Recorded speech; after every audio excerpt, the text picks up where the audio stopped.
You are listening to Proof Text, a Glossa House podcast exploring Scripture and all things related to it. New episodes are released daily. For more information, check out glossahouse.com and subscribe to our channels on Spotify and YouTube. Welcome and enjoy. Shalom, and welcome to this week's SLA Insight.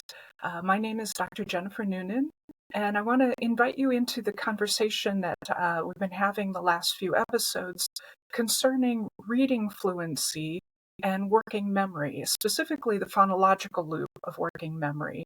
I've talked about the importance that phonological loop has for reading and some of the limitations that it has. Only a few seconds of information can be held in working memory at a time. I've talked about some ways to simplify text so that you can get more into that phonological loop before it times out, and also reading rate practice, how to improve or speed up reading to also help keep information in the phonological loop before it times out. Now, in this episode, I want to do a more general introduction to reading skills, and you're going to see how the working memory is a factor in these skills and what students learn, what they need to learn, and how to build these skills and to work within the bounds that we have for our working memory. So with that, I want to talk about these skills, breaking down the various skills that fluent readers employ when they are reading. And the skills are divided into more basic, lower level skills and more advanced or higher level skills. So to start out with, the lower level skills, there are three of them that need to be mastered before a student is able to comprehend and or interpret a written text. They're foundational. You cannot get to the higher level skills if you don't have these lower level skills mastered. Now, once they are mastered and automatized, it frees up the working memory. And again, this is why this working memory and the phonological loop are so important.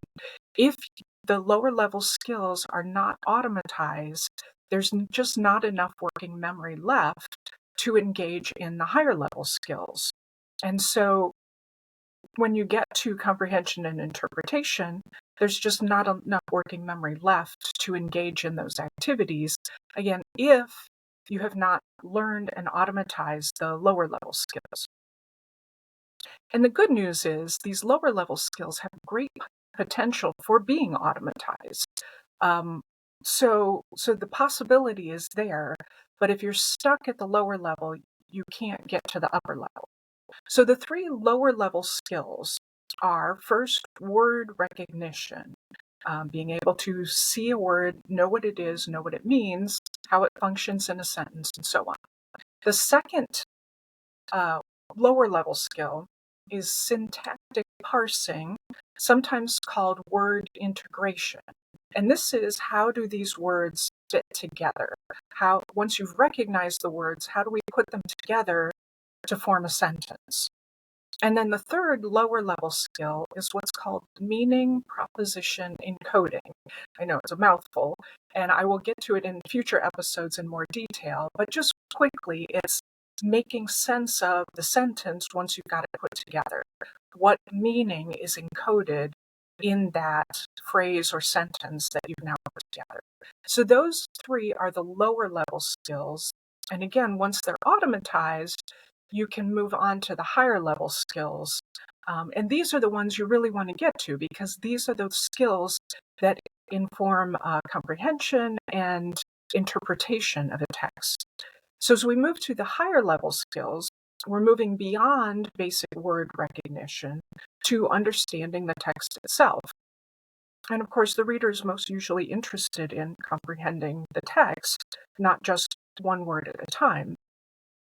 However, when you get to this level, the higher level skills, we're no longer looking at the atomized individual words or word parts or even syntactic phrases.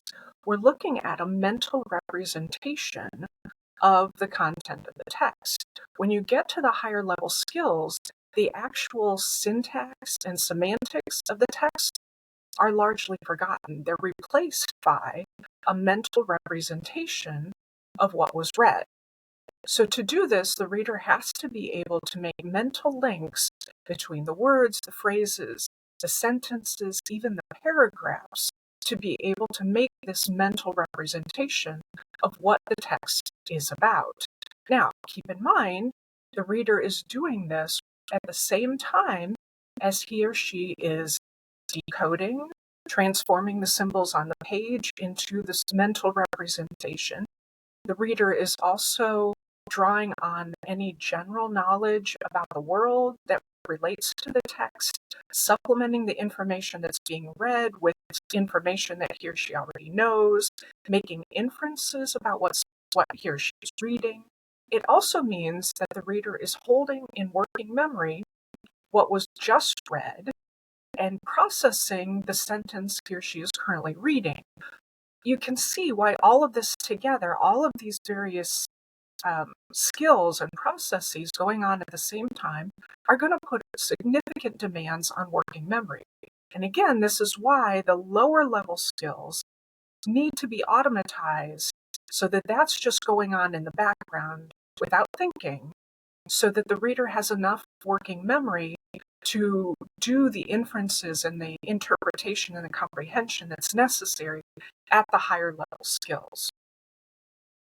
So in future episodes, I'm going to go into more detail about what specifically these lower level and higher level skills are. But for now, for instructors and readers, the takeaway is you really need to work hard to get those lower level skills automatized. Get them to the point where your students or you yourself can read quickly, you know the words, you know the vocabulary, you understand the syntax, and that just means time on task. Now, more specifically, there certainly are strategies and ways to do that, and we'll get into that. But for this episode and what we're talking about here, I want you to really understand the importance of developing word recognition and those lower level skills so that you can get to and engage in the higher level skills. However, I don't want to just stop there and say, oh, you just need the lower level skills. I also would encourage you to start thinking about how to engage in and promote the higher level skills. So many of our language classes get stuck at the word recognition level and forget to move beyond that and to move into comprehension, interpretation of the text, to start engaging and teaching those levels of reading as well. So just a quick summary for today. We talked about word recognition skills as lower level skills, reading fluency skills as lower level skills and higher level skills, with the lower level skills needing to be automatized before a student really has the working memory capacity to engage in the higher level skills. For next episode, I'm going to talk about specifically the lower level skill of word recognition and the different facets that go into word recognition and how to start to automatize that specific lower level skill. So I hope you can join me for the next episode. In the meantime, have a great week. Interested in growing your ancient language skills but not sure where to start? Glossa House can help. From illustrated readers and short stories to lexicons and grammars, Glossa House offers a variety of resources for beginning, intermediate, and experienced ancient language learners. Head to glossahouse.com today. Glossa House, language resources for the global community.